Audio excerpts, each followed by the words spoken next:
के Hindustan YouTube channel पर आपका स्वागत है।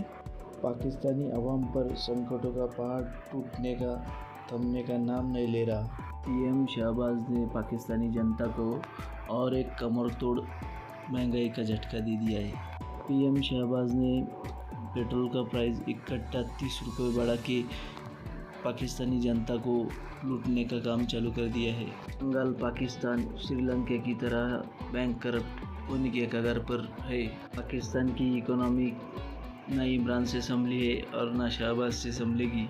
कटोरा शहबाज अपना कटोरा लेके आईएमएफ की तरफ गया था, लेकिन आईएमएफ ने उसको फूटी कौड़ी तक नहीं दी। आईएमएफ ने शहबाज शरीफ को लताड़ते हुए कहा कि पेट्रोल पर टैक्स बढ़ाओ। पाकिस्तानी आम जनता को महंगाई की इतनी मार पड़ रही है कि पाकिस्तानी जनता को 2 वक्त की रोटी भी नहीं नसीब हो रही। पाकिस्तानी पत्रकार फ़खर यूसुफजई ने पाकिस्तान में महंगाई क्यों बढ़ रही है इसका विश्लेषण किया है। वीडियो को पूरा देखिए, वीडियो को सब्सक्राइब कीजिए। जय हिंद। पाकिस्तान में पेट्रोलियम प्राइसेस की जो हाइक हुई है और वो रिकॉर्ड 30 रुपीज़ पर लीटर के हिसाब से उसमें एक जंप दिया गया है। और अगला झटका कब आने वाला है, क्योंकि ये पहला झटका था जो 2 दिन पहले दिया गया पाकिस्तानी कौम को।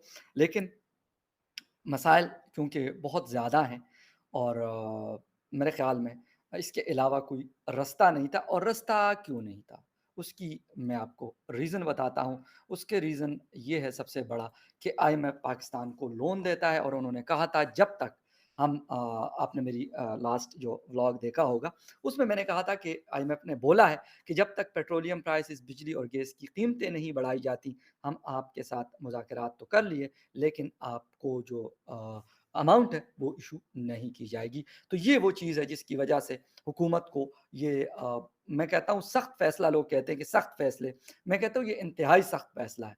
उसकी वजह क्या है? क्योंकि इलेक्शन होना है, अभी नहीं तो मैक्सिमम साल के बाद इलेक्शन होना है, या 10-11 महीने के बाद नेक्स्ट ईयर 2023 में इलेक्शन होगा कन्फर्म। तो ये वाला डिसीजन लेना हुकूमत के लिए एक कड़वी गोली से कम नहीं था। और अवाम पहले ही उनकी चीखें निकली हुई हमारे समेत, फिर उसके ऊपर ये सारा कुछ करना।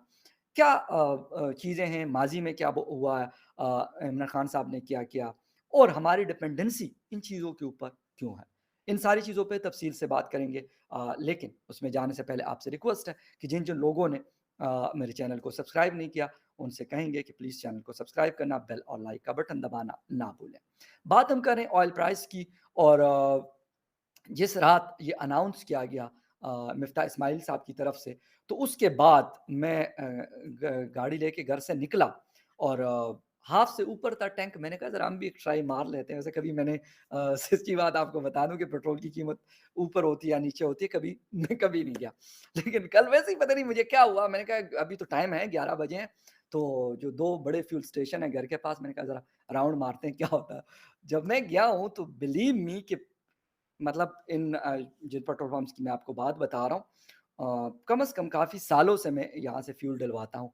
मैंने कभी भी इधर इस तरह का रश नहीं देखा, और इवन रॉन्ग वे पे ना बड़ी-बड़ी लाइन्स लगी हुई थी और हर कोई ये कोशिश कर रहा था कि ये 150 रुपीज़ का जो पर लीटर है, इस पे फ्यूल डलवाया जाए। तो ख़ैर मैं तो वहाँ से निकल के, और वो वीडियो भी मैंने अपने ट्विटर हैंडल पे लगाई हुई है फ़खरज़ई 7 के ऊपर, आप वहाँ से भी देख सकते हैं। तो ख़ैर वो मैंने किया और मैंने फिर उसके बाद अगले दिन मैंने पेट्रोल डलवाया है, और वो भी पूरा ₹180 40 पैसे के हिसाब से। तो ख़ैर ये तो एक लाइटर नोट पे बात थी, लेकिन अगर बात की जाए तो मसला हुकूमत के लिए भी बहुत है और मसला अवाम के लिए भी बहुत है। अब खान साहब ने एक प्रेस कॉन्फ्रेंस की पेशावर में, और उसमें उन्होंने कहा कि माज़ी में हम करते थे तो हमें बुरा-भला कहते थे। मेरे ख़्याल में उस वक़्त हालात शायद इससे बेहतर थे। मैं कोई कवर नहीं दे रहा हुकूमत को, लेकिन उस वक़्त खान साहब की अपनी मैं ये कहूँगा कि अपनी नालायकी की वजह से ज़्यादा हालात ख़राब थे। बाकी चीज़ क्योंकि ना यूक्रेन वॉर चल रही थी, ना कोई और इस किस्म की चीज़ें थी, जिसकी वजह से हम कह सकें। और हाँ, जो इंटरनेशनल मार्केट है उसकी प्राइसेस भी बेहतर थी, मतलब $100 के अंदर-अंदर बैरल चल रहा था, और हमारे पास जो डॉलर का रेट है वो भी 160 170 इसके आसपास ट्रेड कर रहा था। तो एक मैं कहता हूँ कि बेहतर पोजीशन थी, अगर आज की हम बात करते हैं। 200 से ऊपर का डॉलर है, और जो ऑयल प्राइसेस हैं वो भी ऊपर है, 110, 115, 120 के आसपास, 140 भी टच किया है उन्होंने फी बैरल। यूक्रेन की वॉर चल रही है, खैर इमरान खान साहब के दौरे के बाद ही वो शुरू हुई थी, बल्कि दौरे के दौरान ही रशिया जब हो गए थे, वो कहते हैं जी हमने 30% कम पे किया। मैंने थोड़ी सी रिसर्च की और एक लेटर हमाद अजहर साहब ने ट्विटर हैंडल पे शेयर किया था, एक ऑफिशियल लेटर, कि ये वो लेटर है जो हम सबूत के तौर पे एज ए प्रूफ में पेश कर रहा हूँ कि भाई हम 30% कम पे ले रहे हैं। वो लेटर पाकिस्तान की तरफ से इन्होंने लिखा था, जिस मिनिस्ट्री के वो मिनिस्टर थे, लेकिन उसके ऊपर अभी तक कोई जवाब नहीं आया रशिया की तरफ से। दूसरी बात, उसकी जो टेक्निकल चीज़ों को देखा गया, मैंने कुछ एक्सपर्ट से, मैं खुद एक्सपर्ट तो नहीं हूँ इस चीज़ों का, तो उन्होंने कहा कि ये पॉसिबल नहीं है कि आप इस तरीके से, उन्होंने कहा जी हिंदुस्तान ले रहे हैं, हिंदुस्तान ने बहुत मिसालें दी जाती हैं।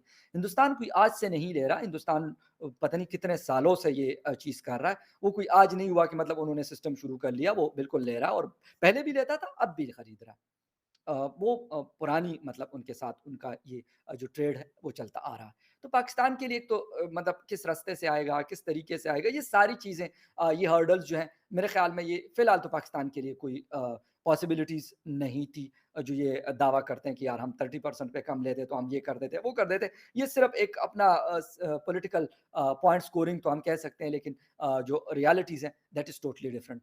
बट बात फिर वहीं पे आके घूम फिर के आती है अवाम की। अवाम की चीखें, पहले मैंने आपको कहा मैं खुद इस पाकिस्तान में रहता हूँ और यहीं पे सारा कुछ है। ना लंदन में कोई प्रॉपर्टी है, ना दुबई में है और ना अमेरिका वगैरह में। नहीं मतलब वो तो सोच भी नहीं सकते हम लोग, मेरे जैसे।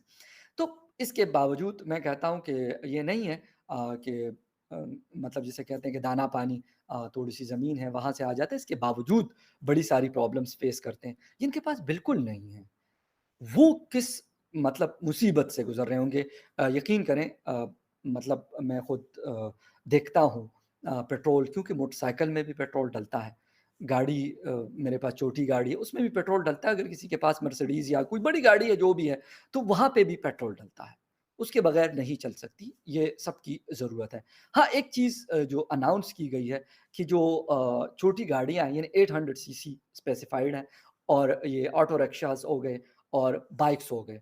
इनके लिए ये कह रहे हैं कि टारगेटेड सब्सिडी दी जाएगी। अब मुझे नहीं पता, बेनज़ीर इनकम सपोर्ट एक हमारे यहाँ कार्ड चलता है, उसके थ्रू दी जाएगी, और वो ग़ालिबन मुझे नहीं एक्चुअल नंबर पता, लेकिन कुछ मिलियन लोगों के पास वो कार्ड्स हैं और उनको मंथली पैसे भी उसके थ्रू मिलते हैं, और मतलब ये सारी चीज़ें, तो जिनके पास वो कार्ड होंगे ग़ालिबन उन्हीं लोगों को ये दी जाएगी। बाकी अगर कोई कहेगा भी कि यार मेरी 800 सीसी की गाड़ी है, उसमें वो सब्सिडीज़ सब्सिडाइज़्ड प्राइस के ऊपर डालें, तो मेरा ख़्याल है ये मुमकिन नहीं है। और उसमें जब आप अपनी रजिस्ट्रेशन करवाते हैं, तो वो भी इतना आसान